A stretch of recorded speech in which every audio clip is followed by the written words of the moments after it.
often do you find yourself doing something not for the sake of it, but because you believe it will enable you to do something else? Something that is actually worthwhile in the future? Is your intention to get through and away from what you are doing as soon as possible so that hopefully you will arrive at where you presume you actually want to be? We push ourselves through the work week dreaming about the weekend. When we are in motion, it is almost always commuting, not traveling. There isn't any enjoyment in the moment. We consider that mode of movement which brings us to the destination as soon as possible best, while we, to various extents, cope with it. We like to use some of our leisure time for maintaining or upgrading our bodies. But when we go to the gym or hit the track, it's often not because we enjoy the activity during, but only because we count on it to make ourselves feel good, look good, move good later. But does the payoff make it all worth it? Buyer's remorse is the feeling of doubt and regret experienced immediately after a purchase. In today's world, it is hardly restricted to shopping. It is a generalized form of disillusionment with something far more pervasive. The conclusion of a Faustian bargain we strike between different halves of our own individual lives. The misery of the present is justified by the promise of the future. Yet the product doesn't improve our life that much. The experience of the touristic trip turns out to be superficial and tacky.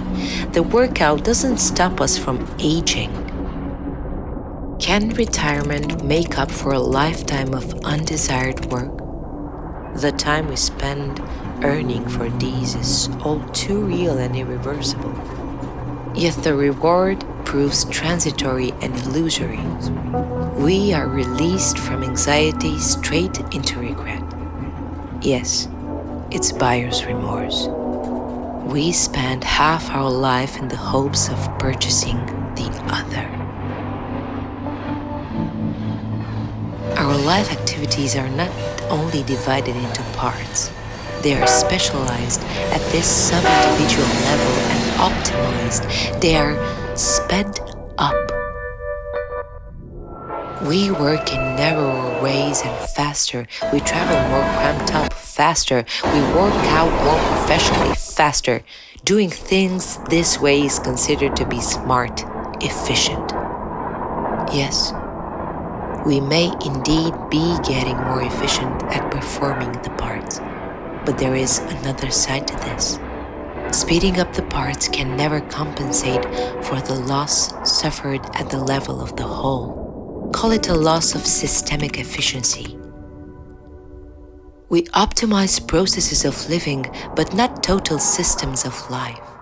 As the direction of the totality of our lives veers increasingly off the mark of human satisfaction, the parts are sped up in a futile attempt to compensate. How? We break up our lives into optimized components and speed them up, presuming that the faster we go, the more we will have left over to enjoy.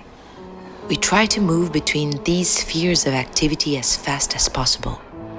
The faster the cars, the trains, the airplanes, the better.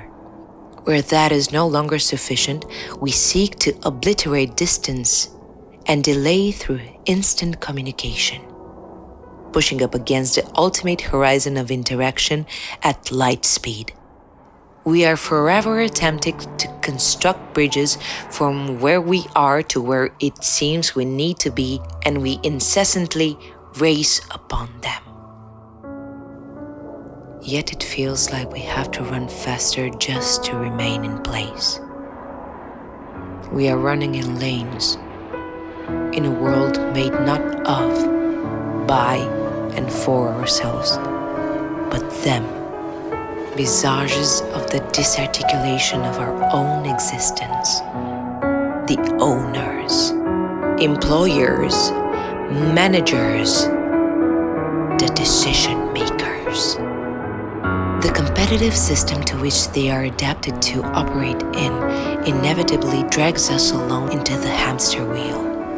In the zero-sum game of soulless value creation, all the benefits of doing things faster accrue to them. The exhaustion, the psychophysiological separation weighs down on us, pushing our beings toward the uncertainties of transhumanization. And what about those who fall behind the race because they can't run fast enough and are not given the means to run fast enough, who are excluded from the race? And what about our environment, which is molded and remolded into a racetrack? We even face the necessity to accelerate our enjoyment to make up for lost time. But try enjoying anything faster and the enjoyment dissipates into thin air. Try eating, making love, or sightseeing faster in order to fit more of it into less time. You end up bloated, unsatisfied, and tired. Try sleeping as fast as possible and you will end up tossing and turning for hours. The attempts to maximize the efficiency of enjoyment are counterproductive. Who has ever watched the sunset and thought, it's pretty, but it would be so much better if it went down faster? The acceleration of pleasure is its abolition. Eat while you work while you commute. Eat while you work while you commute. Eat while you work while you commute. So here's to multitasking. Our CPUs do it and so should we.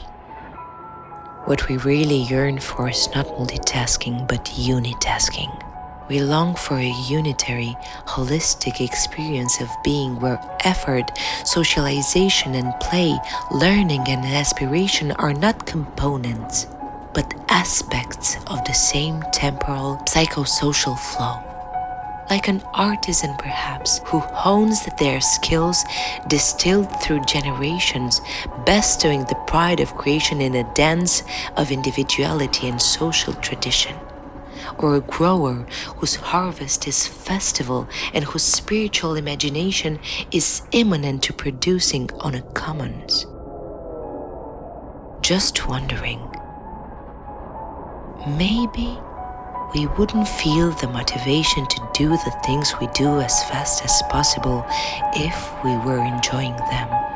Maybe we wouldn't feel the urge to move so fast if we liked where we were to begin with. Maybe we wouldn't feel the need to expose ourselves to so much information if we found more meaning into what we can know. It's not overlaying one distinct activity on top of another so that they might be completed in half the time with double the physiological strain that we want. It's enriching one activity with the satisfaction of two.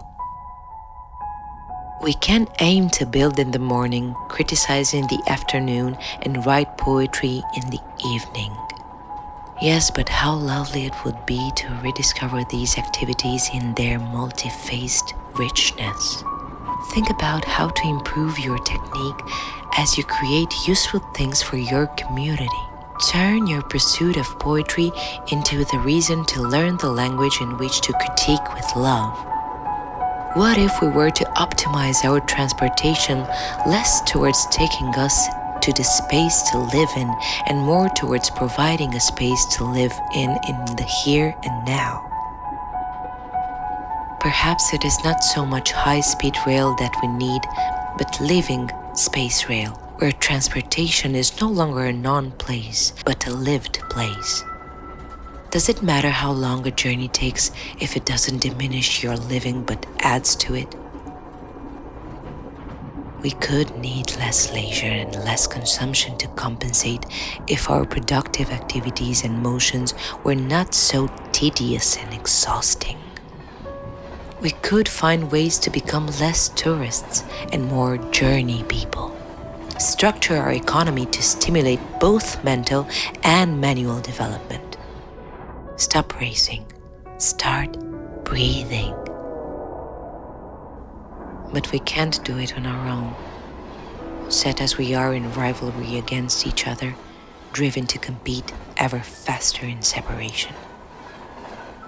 It's going to take all of us slowing down together in order for no one to drop out.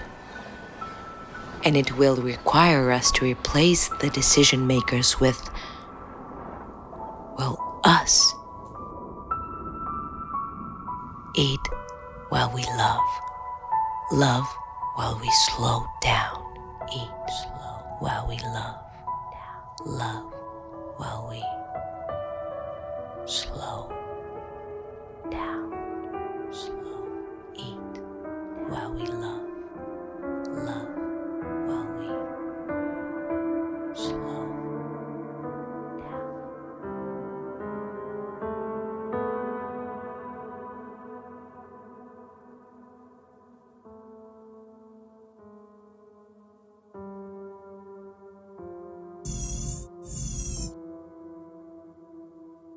We too find slowing down hard sometimes, but most often in this project, work and pleasure do meet.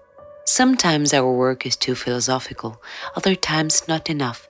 But if you like what we're doing, don't forget to subscribe and hit that bell button. And don't support just us. Support your community, support workers' rights, and support the struggle for a more equal world to live in.